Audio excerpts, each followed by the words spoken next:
অন্তর্বর্তী সরকারের নতুন ৪ উপদেষ্টার শপথ শেষে এখন বঙ্গভবনে চলছে উপদেষ্টা পরিষদের বৈঠক। সেখানে আছেন আমাদের সহকর্মী ফারহানা জুথি। কথা বলবো তার সাথে।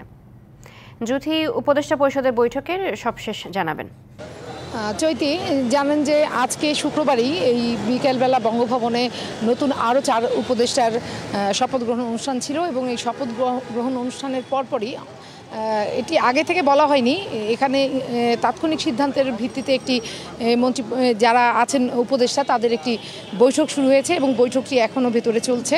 আপনাকে একটু দেখাতে চাই যে আমরা আছি একদম বঙ্গভবনের যেই প্রান্তে, সেই প্রান্ত থেকে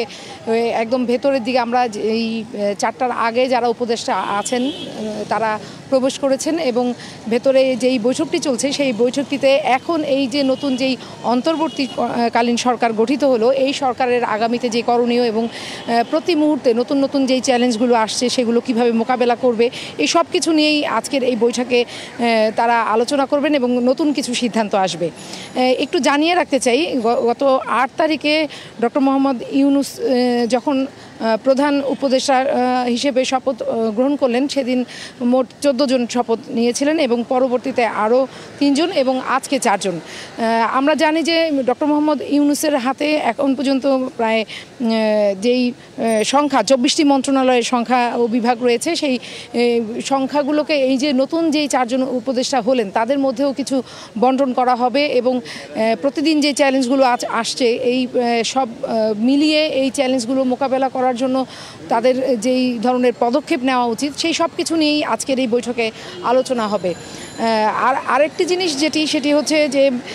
এই নতুন যারা উপদেষ্টা হচ্ছেন এবং আগে যারা উপদেষ্টা হয়েছেন তারা আসলে কেউই সরকারের সরাসরি রাজনীতির সাথে জড়িত যেহেতু নন, তারা বিভিন্ন ক্ষেত্রে বিভিন্ন সময় প্রশাসনিক কর্মকাণ্ডের সাথে জড়িত ছিলেন এবং শিক্ষার সাথে বা অন্যান্য জায়গায় তাদের সেই অভিজ্ঞতাগুলোকে তারা এই নতুন চ্যালেঞ্জ মোকাবেলার ক্ষেত্রে কিভাবে কাজে লাগাতে পারেন এবং এই যে দেশে যেই নতুন একটি পরিস্থিতি সৃষ্টি হয়েছে সেই পরিস্থিতিতে সাধারণ মানুষ এবং অন্যান্য যে রাজনৈতিক দলগুলো আছে তাদের যে আকাঙ্ক্ষা এবং নতুন পরিস্থিতিতে মন্ত্রণালয়গুলো বা বিভিন্ন সরকারি জায়গাগুলোতে যেই ধরনের পরিস্থিতি শিকার হয়েছে এবং বিগত দিনে যে সমস্ত বৈষম্য এবং ক্ষোভ ছিল যেগুলো বের হয়ে আসছে, এই সব কিছু মিলিয়েই আজকের বৈঠকে আলোচনা হবে এবং এই সমস্ত কিছু নিরসন করে একটি শান্তিপূর্ণ বাংলাদেশ এবং গঠনমূলক বাংলাদেশ গঠনে কি কি পদক্ষেপ নেওয়া হবে সব কিছুই এই বৈঠকে আলোচনা হবে বলে আমরা জানতে পেরেছি। জ্যোতি, ধন্যবাদ আপনাকে।